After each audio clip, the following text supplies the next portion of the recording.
Good afternoon, everyone. The session is called Using the Medicine Wheel for Subject Areas. So it's going to include a lot of resources. I'm going to look at some of the core areas as well as core subjects rather, and some of the wellness areas in particular. And I've tried to include a variety of grade levels as well. But at first I'm going to give you just a little bit of a breakdown and explanation of the medicine wheel if you're not sure and you haven't used it before, and just give you guys some extra tips and things like that about using it. Today is brought to you by Alberta Regional Professional Development Consortia, or ARPDC, which is funded by Learn Alberta. I'm part of the Edmonton Regional Learning Consortium. I know people are going to be coming in, so I'm going to have to try to watch them and mute their mics. I think today's one of those days that's be tough for people getting toward the end of the week. Land acknowledgement first. So Tansei, I live on Treaty 7 land here in Calgary, which is the ancestral home of the Blackfoot people. There are also Dene people here at Tsuut'ina, and Métis Nation Region 5 is where I live. There's also Region 6 here as well. Things change with the politics if you're not sure about the different, they're actually called districts now, so I have to change that too. All have contributed to the shaping of Alberta and Canada. I thank the Blackfoot for sharing their land with me so that I can live here. If you've been to any of my sessions, I always say just bear with me. Part of ARPDC are kind of our protocols are to introduce ourselves, but in particular the work that I do, it's important to do that so that people know who I am and my background and where I'm coming from in terms of what informs me with this work. My name is Tammy Johnson. I am with ARPDC, like those of us who consult are designers of professional learning. And that title is given to us to encompass the many different roles that we have working with ERLC, myself and all the other people in the consortium. We work together now, particularly, which didn't always happen before, somewhat crossover, but not as much as there is now.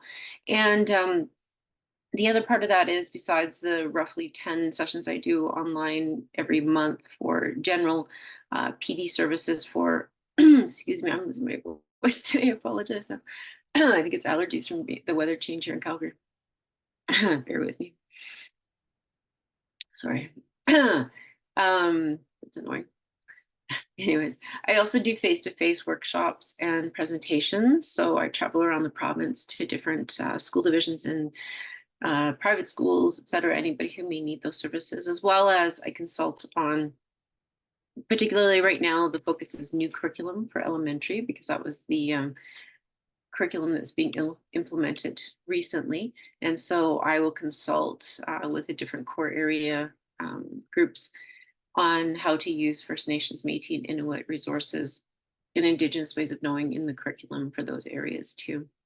I am Red River Métis, meaning that I come from what is historically known as the Red River Settlement in Manitoba. That's the colonial term for where we're from, that after the government of Canada, Upper and Lower Canada, took over what was known as Manitoba area there for the Métis people, and also Treaty 1 area later. Anybody who is Indigenous that's here or knows Indigenous people know that there's two ways that we identify each other when we meet. We always ask two questions: what's your name and where are you from? Meaning who are your people and where's your land? So my family is from north of Winnipeg, Selkirk, Manitoba. It's actually the St. Andrews area, which is it was a Métis area, definitely of mainly Scottish descent in that area, but not all just Scottish, kind of a mix. But most of the people there, I didn't hear Michif being spoken when I was growing up. People spoke Cree. Also French, I heard that a lot too. And my family's surnames are Mowat. My mom's a Mowat, that's her maiden name, McDonald, Mackay, and Beaudry. The Mackays and the Beaudrys are also families from Alberta. My family did live in Alberta for a time. That's a picture of my great-grandfather, James Mowat there. He and his father, Andrew, and family lived in the Fort Saskatchewan and Fort Edmonton area. My family had land in both areas. There is a school actually in Fort Saskatchewan, James Mowat Elementary, named after him, as well as Mowat Park, which is right beside that. And in Edmonton, there is James Mowat Trail, and that one is spelled with 2 T's. And I'll get into the long explanation, but the name was actually spelled Moad when they came to Canada. But its Orcadian Scottish accent is a pretty heavy one. If you ever want to listen to it, it's quite interesting. There's a few videos on YouTube, and I couldn't understand them either. I started off in the core area of Winnipeg teaching. I went to school in Winnipeg, even though I spent most of my time in Selkirk. And I graduated from Seven Oaks School Division, in which I also started to teach in the core area of Winnipeg. So right on Main Street was one of the first schools that I was teaching at. And back in the late 80s, was a high, and I mean, there still is a high degree of Indigenous students in Winnipeg, and in particular in that area. And I was the only Indigenous teacher at that school. So I started working a lot with the kids when they came in, particularly when they came off the reserve, because there's a lot of culture shock, difference in languages, all that kind of stuff. So they would often, particularly with the girls, get me to come in and work with them. Yeah, about I guess it's almost going on, yeah, 2.5, 3 years now. I did a project with Kataskanau Tribal Council out of Red Earth Creek, along with Ignite eLearning, which is an online school. And I took their outreach program, grade 7 to 9. So I worked on it. Their curriculum is done by seasons, so fall, winter, spring. I took their work for those grades to try to make sure there was enough collaboration work in there, because, you know, if you've been to an outreach school, the kids are all in different grades, but there's not that many often there, so that they could work together. Added land-based learning and indigenized it for their particular cultures, decolonized it, and then the elders took it and they added their teachings to it, and they're very happy with that. So it was suggested to me that I should continue on with this work. My goal in doing this work is to help particularly non-Indigenous teachers to know how to do this work, and to feel comfortable that they're respecting the cultures and not appropriating, because I know those are things that teachers have said to me that are important to them particularly. And so hopefully I can help you with that today somewhat. So these are ARPDC resources. I'm just going to show you these first, because a lot of teachers don't seem to know these are here, and they're really good resources. I'll show you Empowering the Spirit first. My guess is that most teachers have come across this website at one point or another, even if you've just been linked to it while searching for something. There's a lot of depth in this website. If you were to go through it, there's tons of resources. I always suggest, if you're going to do anything, and just to start, go to the Orange Shirt Day and beyond. There's lots of really good teaching tools right here. There's leveled posters for things like Orange Shirt Day, obviously, because that's one of the sections is there, but also sharing circles and things like that that are printable and by division, which is always a good thing to have. And then the AirPDC resources themselves are all resources that are created by Alberta teachers that back in the day, they were seconded. Now most of us are consultants. But if you go to Focus, you can go to First Nations, Métis, and Inuit. It comes up with all of the resources that are available. You probably notice some that perhaps are available by publication. I know that Education's Our Buffalo and Our Ways of Valid Way. I had physical copies of those in my classroom. You can search by audience, by level, or by type. So yeah, I encourage you to take a look there first if you're looking for some resources and you're not sure where to start. Those are always good. But yeah, we're going to get right into the medicine wheel itself. It's really important to understand when I'm doing this that this is very generic. I'm not saying every culture has the medicine wheel, because it is definitely proportionately, compared to the rest of Turtle Island, more prevalent within Alberta. So about roughly 65%, maybe a little bit more, of all medicine wheels that are physically available are in Alberta. And then going down south into the biggest one being in Wyoming. And that would be the one that is actually where the name comes from. So Indigenous people did not call these a medicine wheel, it's a wheel. It was settlers that were moving from eastern United States to the west as they were traveling out by, by horse, and they came across it. And I imagine my best guess is that they saw Indigenous peoples using what they would have told them were medicines, which they are, and within the medicine wheel while they were doing it. And so that's probably where the name came from, but it would just been called a sacred hoop more than anything. Um, but just so you know, particularly too, the medicine wheel has been adopted across Turtle Island, North America, by most Indigenous peoples now. And everybody had these principles. So that's important to understand as well. It did not mean that they had this symbol necessarily, but the circle is also a symbol amongst all Indigenous peoples across the planet, right? This is something that if you research any group, you'll see this, right? It's a really important symbol. It's particularly used by Anishinaabe, and yes, the Cree are included in that, but generally, Cree, and that's a political term to include the Ojibwe and you know, the Algonquin languages and things like that, right? But the Cree tend to separate themselves from saying that. I know from having friends that are Cree. And then other Native North American tribes also use that. So the Blackfoot, obviously, because these are in the South as well and going into their territory, have used that as well. We can see the Dene people are within this area, so it's very possible that they started to use it too, because there's influence from each other. But regardless of that, like I said, it has been adopted fairly universally for Indigenous groups across North America, as a symbol, because it does explain a lot about the cultures and the commonalities that are in the culture. And again, the meanings and the use are different. So there's what we call medicine wheel teachings. So if you know anything about, again, about Indigenous spirituality and the way that we're taught, they're always called teachings, right? So when we receive information from an elder or from a knowledge holder, or culture bearer, we'll say that we've received a teaching. And so those teachings vary amongst different cultures. And with that said, the Cree being the largest across Canada, not across North America, but across Canada, they widely it's a wildly diverse group of people in terms of like there's 5 main dialects, 10 within all of that, in terms of speaking and in terms of teachings. Even when I worked with Kataskanel, there were 5 tribal groups that were together, but 2 of those were vastly different than the other 3, and they were within the same vicinity of each other, fairly close physically. So just keep that in mind. I always tell people the best thing to do is to go local. And what that means is if you're able to connect with the people whose land that you're living on or the treaty land that you're on, and get teachings from them and they're willing to do that, that's awesome.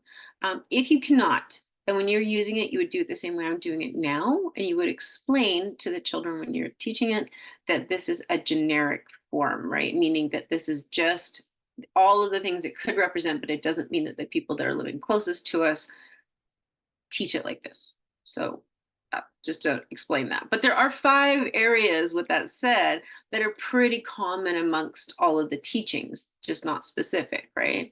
The first one is that all aspects of life connect. So that's really important. And of course, it's inherent in the circle.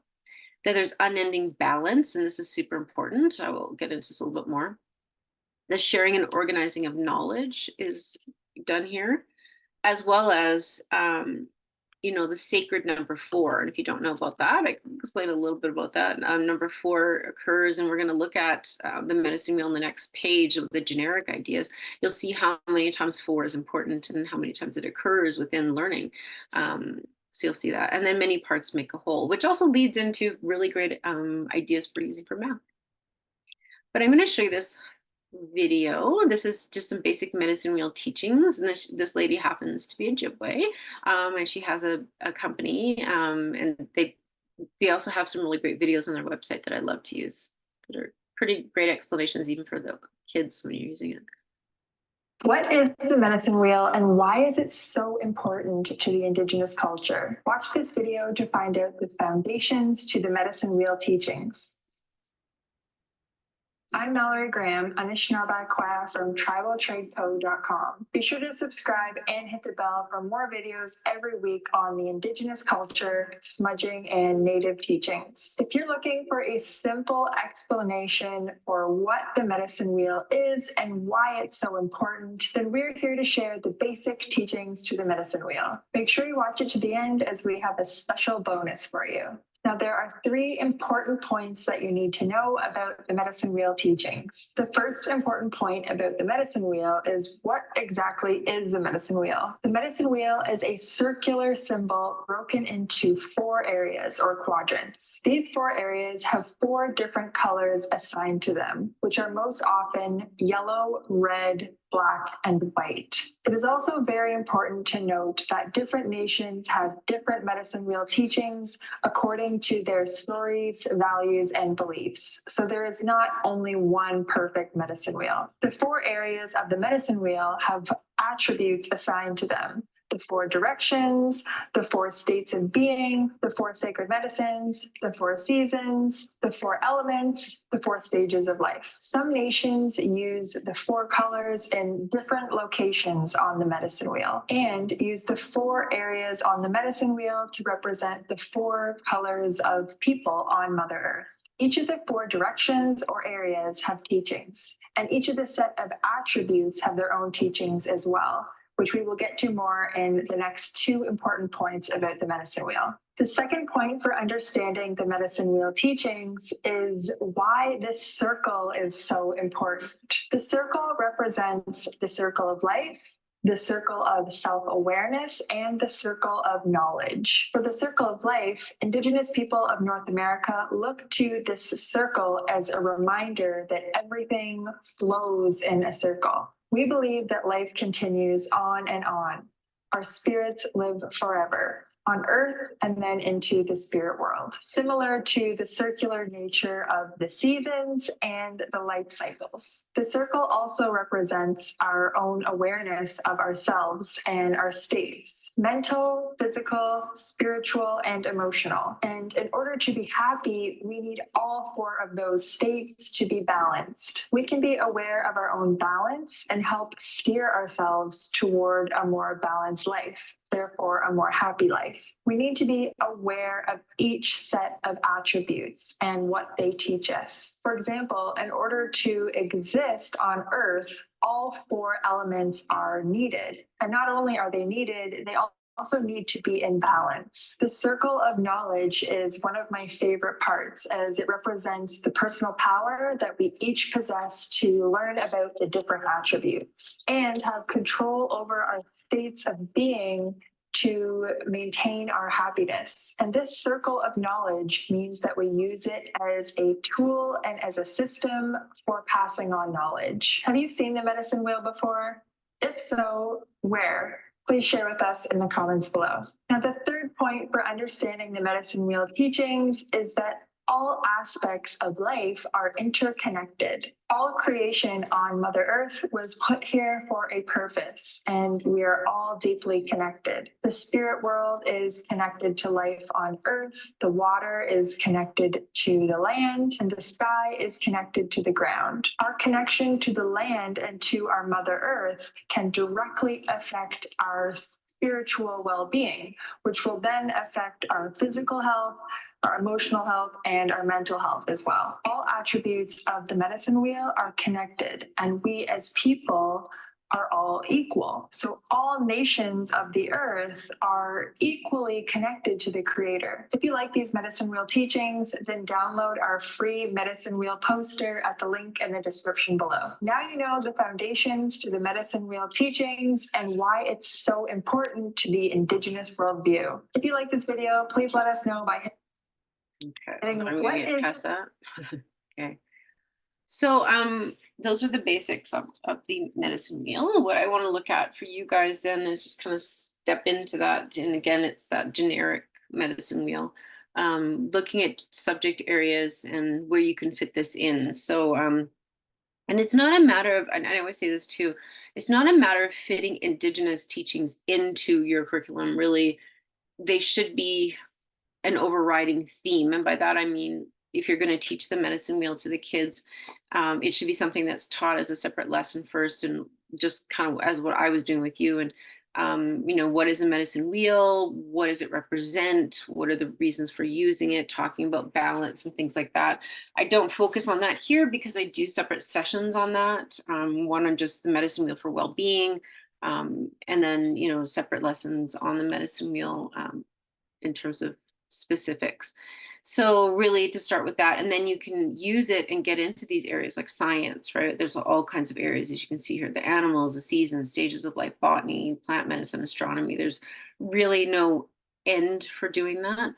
Social studies, obviously you can look at indigenous cultures, you can talk about researching, because it's a really great organizer as well to do that. For math, you can look at fractions, radius, circumference of a circle, shapes, include that. Language arts, obviously, in terms of that wellness piece too, looking at it, talking about balance. And you can even use it to analyze as the kids get older, books and things like that, or short stories. Talk about a character development, or where did this character fall within the medicine wheel in terms of their development and their balance in their life and that sort of thing. And then they can journal about it. They can write and read, reading stories and relating it to that, and using their verbal skills to explain it. Health, obvious ones, the wellness piece, right? Talking about life cycles, understanding their emotions and where those fall in there, and even talking about that balance. And, when one thing goes out of whack, let's say I become ill, all the other parts of the medicine wheel in my life, fall apart because of what's going on. So to become very aware of that, and that happens. Looking at just project-based learning, because you can do all kinds of stuff with it, as you can see. And then art, there's so many things you can do with the medicine wheel with art. We're going to talk about first that cross-curricular project-based stuff, because that's my favorite. And it really does fit in best with Indigenous learning to do that. We're talking about, that experiential learning. We're talking about the dialectic approach and talking. So we'll look at first, Safe Water is an interesting one. It has some really great lesson plans on it. And I was surprised when I found these on here, quite honestly, I have to say. But this one, really, and what I really love too, because it talks about water and the significance for, and it talks about First Nations people, of course, here, the medicine wheel coming from First Nations people. But I would say that Métis people also look to these ideas too, as well as Inuit people, but it's not specific to us, obviously. But talking about the importance of water, which is so important to all of us. And they talk about the circle of life, human beings being organisms and growing, and the life cycle, and all that stuff in here, right? So and it fits into so many areas in the K-2 curriculum as well here. As we've got science, social studies, health, language arts, art education, and math. Okay, so Mac, oh, hi Mac, welcome back. Max says it's big part of the new science curriculum in Division 1. Water, yes, yeah, exactly. So, and it's so important, right? And I think it's a really great opportunity, even though the science curriculum may not, I don't know it mentions this, but it doesn't emphasize it, but it can really discuss how important water is to us and why is it so important to Indigenous people, right? And talk about that caretaking of the land and Mother Earth, really important. And it's really nice on here too. I like these teachings as well because they also have PowerPoints in PDF form or in just a regular PowerPoint form, so you can do that. And I encourage you to do some land-based learning stuff too, right? So going for a walk and looking at the natural world and the natural elements and talking about those 4 elements again, right? So we talk about the sacred 4. We talk about this in the sweat lodge all the time, the fire, the rock, right? The water, the wind. We talk about these things and what they mean, right? Because the rocks themselves are heated up so that they're literally glowing, so that they're on fire. We put water over the rocks, and the wind is, that outside, but it's also just the spiritual world running through there. So there's obviously metaphors and things like that too, but then there's also that physical realness there too. So yeah, there's lots of stuff, and they've got I like this. They've got a story bag activity, and just so many things on here, and lots of extensions, and so tons of stuff on there. So for you to look at that. They also have a 6 to 9. Like I said, I always try to give you guys try to cover as many areas as I can. And again, just talking about the importance of water and giving that same background information as the other one, but now it's grades 6 to 9 and more looking at, I know here they call it native studies and depending on where you are in the world. And honestly, we call each other natives, but it's not a term that's used by the general public anymore because it's not, I mean, as I actually pointed out to somebody this morning, as he was he was trying to explain to me about my own culture. People often do that. And I just nicely said to him, and I've got to the point where this is what I'm doing with people when they start to do this to me. I just said to him, well, if you're part of the culture, you're allowed to do that. And if you've been accepted into the community, you're allowed to do that. But I said, but otherwise, it's not your place to be saying things. My elder actually last night told me to stop being so nice to people and just say it like it is. We don't have time to waste. But anyways, so there's definitely stuff about Indigenous people there, the health and the social studies pieces of that. And this is part is used for a computer lab too. They do say that you could invite an elder in if you want, but if you don't, you can use, and I reference this video all the time. And if you've seen my presentations, you would have seen this one, the Dallas Arcan video. And it's about living a circular life. It's not specifically about the medicine wheel, but he does reference it and he does an amazing job. So I always refer people to that video. It's getting to be a few years old, but it's not aging at all. And then use a KWL chart, talking about the 4 elements, connected to human beings. Why are they important again? And then really looking at how is the medicine wheel being used across Canada, which is good too. Dallas Arcan? Yes. Yeah. There's Dallas Arcan, and then Dallas Arcan Jr. is his son. I've met his son. I follow them both on Facebook. Yeah, they're hoop dancers. Pretty awesome. And Dallas himself, actually, he does during the winter, he does a powwow exercise challenge if you're ever interested in learning something like that. And then this is a grade 7 thematic unit, and this is for, again, safe water. And medicine wheel teachings, and this is specifically social studies. And so this gets more into specifically the medicine wheel itself. So, and again, I think that anytime you're working with junior high kids, particularly like all kids, but junior high kids, because I taught, and they've got the creation story here for the Ojibwe people too. It's always a good idea to include that wherever you can, the wellness piece, right? Because they're on that journey of just starting to discover who they are. And it's really important to make sure that they're grounded and helping them to, kind of guide them along that process, that they're able to think about things. This is a really cool lesson that I found from Vancouver at Mitchell Elementary. Again, talking about the air, fire, water, earth, and teachings from the medicine wheel. And they have had an elder come in and work with the kids, so they do have some of that information here. And this is grades for this particular one, 5 and 6. I do think that this could be modified for a little bit younger kids and a little bit older kids, but it's again that project-based learning and talking about the representation of the physical gathering place where people come to share ideas and listen. So this is really cool. And then talking about balance and harmony, and they really fit it into a physical context and getting the kids to physically act that out. They've got them using a breathe song. Now, I find it interesting that they included a song from India, and there's nothing wrong with doing that. But I do think too, if you're using a First Nations concept, you might want to find a drumming song because there's lots of them on Spotify. There's lots on YouTube. I mean, I go to a drumming circle. I'm actually helping tonight to help making drums for adults. There's a workshop, so I'm gonna be doing that, and then tomorrow night drumming. So there's lots of songs that kids can learn. They're not super hard to learn. And then they could be doing that as well. And then for the air and then water, especially for water, there is a water song. It's an Ojibwe song. It's actually called the Water Song, Wichita Do, yeah. I sing that one. And so that's one you could learn as well. And then there's a fire one. And then they've got all kinds of, extra songs and things like that you can have cross-cultural ideas and learning processes. And anyways, lots of stuff that you could do there. I think that's a really cool project. And I love the visual too, because they've got that big medicine wheel that the kids are working on. And anytime the kids can do something like a visual like that to remind themselves of what they've done, they're going to remember it. All right, so this also is cross-curricular, but it may include math. So I tried to find more that included some of these things.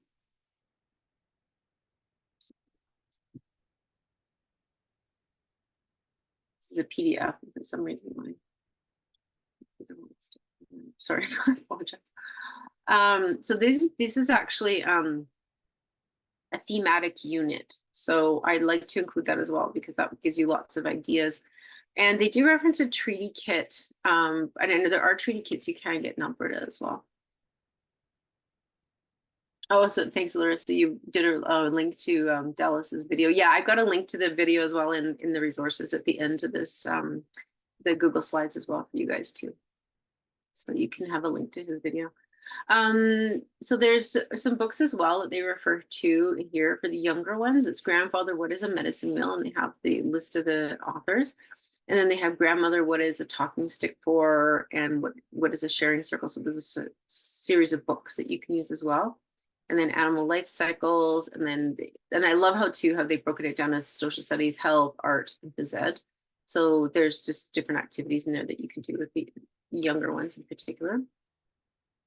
And then this one I really like because it includes fractions. And of course, that's an obvious one you can use with the medicine wheel.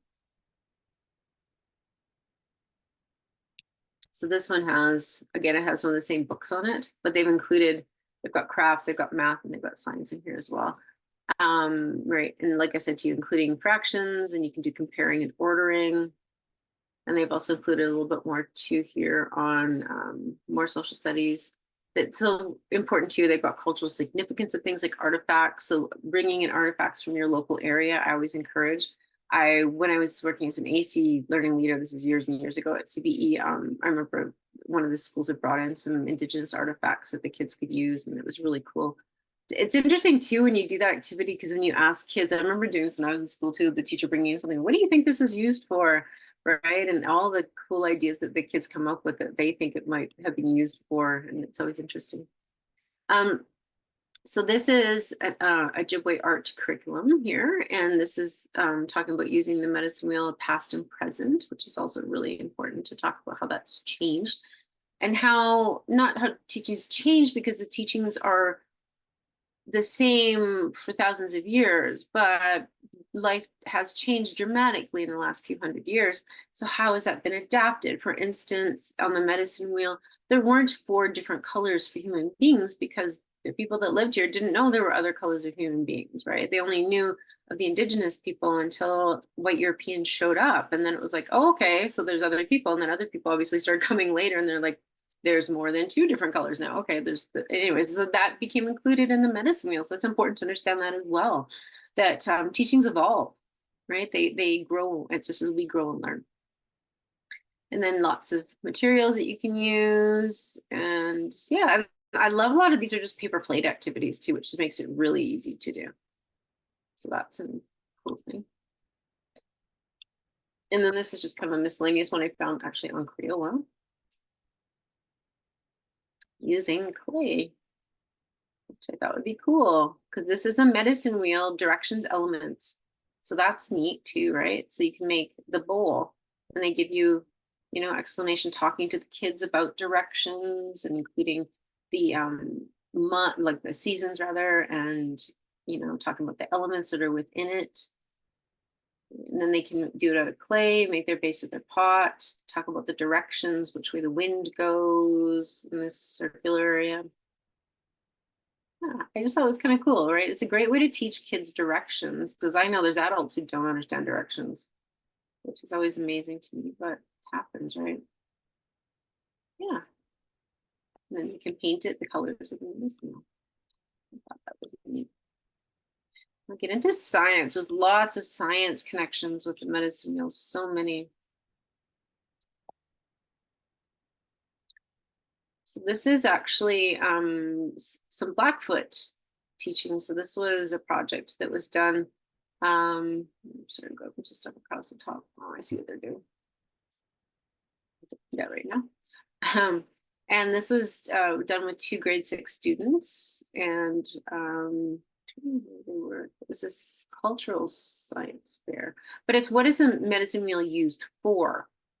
And their hypothesis that the kids use, which I thought was really cool, so it gives you some ideas of how it could actually be used in a science project, right? They say, we think that the medicine wheels were built so Native people could pray, because Native people were very wise and religious. So this is their hypothesis. And so then they do some researching. They research about the number 4, the aspects, all this kind of stuff. They come up with all the information and things that they found and different prototypes. And they do come to the conclusion that they were used so that people could pray, which is interesting, right? And it is definitely used for prayer, but it's used for many other things too. I want to give you guys some background information. So Stanford University actually has information about the Bighorn medicine wheel, the one in Wyoming. And this is the one, like I said, that we believe that settlers saw this and then came up with the term medicine wheel.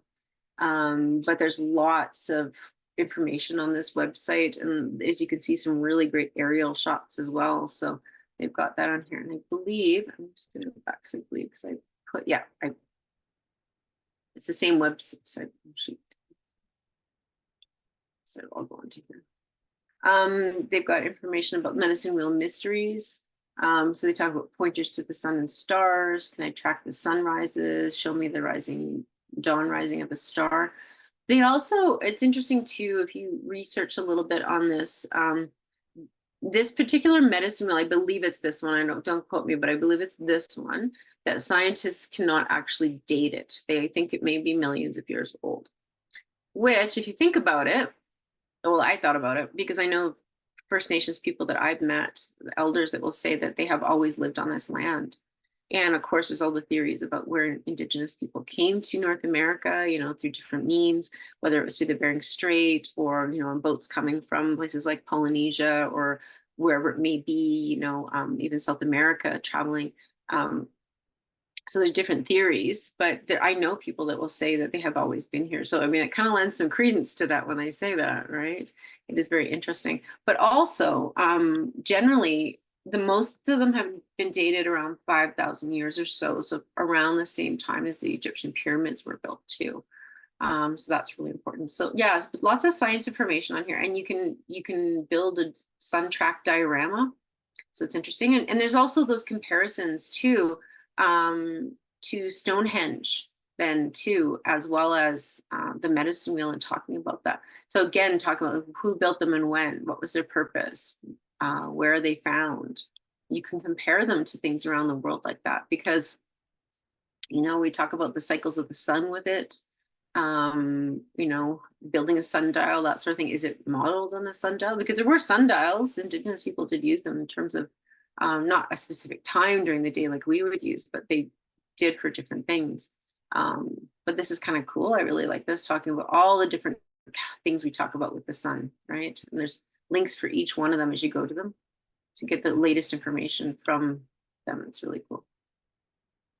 So Max said this is really cool and really easy to navigate. Yeah, it's a great, for a web quest. Exactly. Yeah, it's really cool because it has so much on here. And then if you look at the Stanford Solar Center, if I go just away from the this part, it actually just goes to activities for students, and you can even kind of go off of that. You could go away from the medicine wheel and relate it to other things about the sun, because obviously you're making those connections, right? You don't have to specifically stick with just that. But yeah, there's tons of stuff on that. It's a really cool website. I get lost on it when I go. I start reading stuff and I'm like, oh, this is cool and that's cool. And this is another part of it, right? So this is learning about the medicine wheel. And this is the part like I said, I think this is really cool because they've got the archaeology piece on here. They've got information about carbon dating. So talking about that. And then the cultural anthropology piece of it, and then linking it to astronomy. And of course, you can link it then to astronomy too, because if you look at somebody like Wilfred Buck, he's a teacher from Manitoba, and he's researched astronomy across Turtle Island, basically looking at all astronomy, but he focuses on the Cree because that's who he is. And he goes around the country doing these mini planetariums teaching about Cree astronomy, which is so cool. And you can really link it to a lot of this stuff as well, talking about that. So there's lots of ways you can, push this out into different things. And they also have some activities if you look farther down too, like they've got a foam board and pebble medicine wheel model, a sun wheel for the campus. So, and actually in Calgary, there's it's Nose Hill. I know I've had people say to me that was a medicine wheel, and that was my belief at the time too. But now I know it's a sun wheel. as well. So there's also that you can take it and you can go, okay, well, there's the medicine wheel, but now there's a sun wheel, right? So there's lots of different ways you can branch out. You don't have to stick to it. So this is really cool. This is actually from ResearchGate. I found this, and this is talking about a little bit more, I think, in terms of, getting into that adult stuff, right? But for that two-eyed seeing and reflections and pedagogy and stuff like that. But this is a diagram that came with it. So I thought this was really cool because it talks about, and I've seen this in other places that I've used it too, in terms of teaching and talking about that scientific process, right? So in spring, we come up with new ideas. That's a hypothesis and the prediction. In summer is that growth, the hands-on doing the procedure and data collection. Fall is the results, the analysis and evaluation, and winter is the conclusion and replanning. So I thought that was a really great analysis as well, to use the medicine wheel, to understand the scientific process. I think it's a great visual for kids. I know for myself that would work really well for me to understand that better. And you can download that too. And then this is a Mi'kmaq one.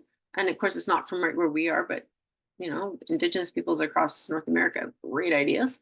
And this is for high school. And I do like to include something for high school as well. And this is from fourdirectionteachings.com. And it's the Mi'kmaq creation story. Again, that was in one of the other ones. But what it includes is ideas about photosynthesis, because you can talk about plants that are involved in it. You can talk about creationism or creation theology, right? You can talk about that. The belief of humans, life, earth, creation, the universe being created by supreme being, deities, supernatural intervention, all that kind of stuff. So it opens you up to, in science, having some of those conversations about, ethics and morals and, how do you respect other people's cultures if you're coming at it from a completely scientific bent, and include that idea for Indigenous peoples that there is no just scientific idea. There's always a spiritual element to it as well too. So that's an interesting one to do. But yeah, anyways, there's a high school one on there. Nice. Look at language arts. I may not get through all of this because I've got so many lessons on here, but you guys can always take them and look through what you need. And again, this is an Ojibwe one. And again, a 4 directions learning activity. And it gets into language arts, it gets into religious studies, it uses all the stuff about the medicine wheel, it uses some strawberry teachings. So yeah, it's pretty in-depth for this one for high school. And I don't know how many high school teachers are on here, but that's something you can look at. And then this is grades 1 to 5. I'm getting too warm. And this is a Calgary one. So this is one from Workland School at UC. And this is from an undergraduate in kinesiology. And I found this very interesting, right? Because that's one student, the other one was from the School of Education and working in geoscience. So this is really cool, and used to the medicine wheel stories of the hoop dancer, which the book is even online. It's on YouTube. You can have somebody read it to the kids. You don't even have to have the book. But just looking at this background of this book and making those K-12 connections. And I know it is the older curriculum, but we can still make some leaps in there for sure. And just looking at the purpose and lesson activities, talking about it, and they use a talking circle, which I've gone over in many other sessions. And just some ideas on there to include it for that age group. And yeah, I do have some, I think, some books on here for you as well. So this is a book that I found as well for this age group. Just talking about all creation represented. So just, how do we include everything about the medicine wheel, talking about the foundations of learning, about balance. And there's some Ojibwe words in there as well. So that's pretty cool. And I'm learning that Ojibwe and Cree have commonalities. That's where they kind of cross over as well. So I was looking, and I can count in Cree, and some of the Ojibwe words are the same, which is interesting. And this book itself is just medicine wheel teachings. Click on this one. There we go. And I think it's a really great one to have for the teachers. So you have some information. So if you want to get some teaching ideas from it, you can always refer to this. And then when you're doing it, you can say, this is from this particular elder, and this is more the high school as well too. Right, so this is a Vimeo recording. And this is a grandfather tell us about the medicine wheel. So that's one of those books that was referred to in the one of those lessons that I gave you. So that she reads the book there. Again, I try to find, because sometimes you don't have the ability to get the books, and sometimes it's easier just to be able to oh, sorry, that one didn't show up. But like I said, that book is actually on YouTube, The Stories of a Hoop Dancer by Teddy Anderson. Oh, why is it doing that? Sorry. Okay. And then this one. And I did check everything before, but I must have just skipped that one link, of course. Again, this is another one. So it's just a really good tool to have for the kids. So you've got, again, some more medicine wheel teaching. So if you want to get something more specific, but you're not able to get local lessons, you can do that. And then we can look at health. Got a few minutes, I can hopefully get through some of this. So the medicine wheel and health. And this is from the website teachingsofourElders.org. And this is an inquiry design model as well, which I love. It's my favorite things to do. So lots of inquiry questions on there, talking about, and even just how does culture and affect your health. And there's so much information on here too, that lots of links. There's an elder interview on medicine wheels as well, talking about the 7 dimensions of health, elder interview and spirituality, if you wanted to preview that and see if it was something that would be okay to use in your classroom. And then Hearts and Minds Online, lessons from the medicine wheel, that learning is a cycle as well. So I think this is always something good to explain with kids. And again, takes that same kind of idea, but instead of that scientific process, now we're talking about how we learn, right? So we start in the East where we see it, then we relate to it, then we figure it out, and then we do it. Again, kind of giving kids that idea of the process of learning and the directions as well. So many different ways that you can use this. This particular activity is from the States. I think it's North or South Dakota. So it's used with Lakota people, but and it is used for substance abuse prevention. So there are things in here I think that could be used as well, just to talk to kids about wellness. It doesn't have to be specifically that substance abuse piece, but if you happen to be in a program with kids that have that issue, then again, you could talk about that. And it does refer to, the physical, the mental, emotional, spiritual connections there in regards to health.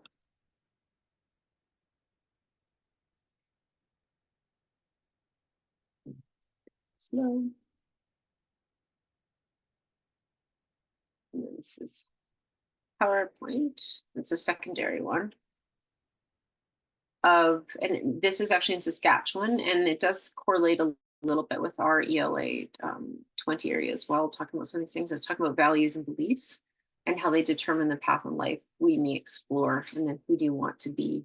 And it's just, and then as you can see, it breaks into all these different dimensions. So lots of different things that can be covered using literature. And then I have a whole bunch of other resources, including that link to the Dallas Arcan video here. As you can see, the second one is a TEDx talk. Some other ones. This is the Bob Joseph website, which I use a lot.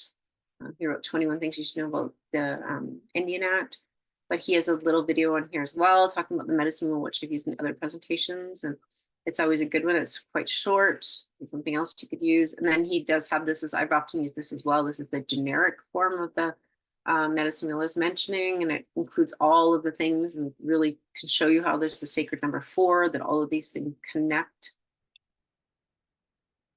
And then this is an article I've used tons as well. This is a Winnipeg teacher, and I love what she did. She was using classroom rules, getting the kids to come up with their own set of classroom rules and what they expected in their classroom, why they wanted people to behave a certain way. And then she got the kids to organize it into dimensions on the medicine wheel. So this is how they brainstorm first, and she helped them organize it into mind, heart, spirit, and body. And then they put it together and they put it up in their classroom. Those were their classroom rules. And then they could explain, when something was happening, that somebody was behaving in a way that perhaps wasn't helping, where that fit in and where maybe they were out of balance, right? So that's a better concept. How are you out of balance today? How's this not helping? How would it be helpful if we try to get into balance? a really cool part of the story was like she's a Métis teacher as well, and I guess one of the kids came into her classroom that was First Nations partway through the school year and saw that on the wall and immediately felt like they belonged. So I thought that was really cool. Yeah. Um, there's TP Time is a young kids video. That's a TP Time is a CBC show. And it's like short videos for kids. Let's show you this one as well. Again, this is another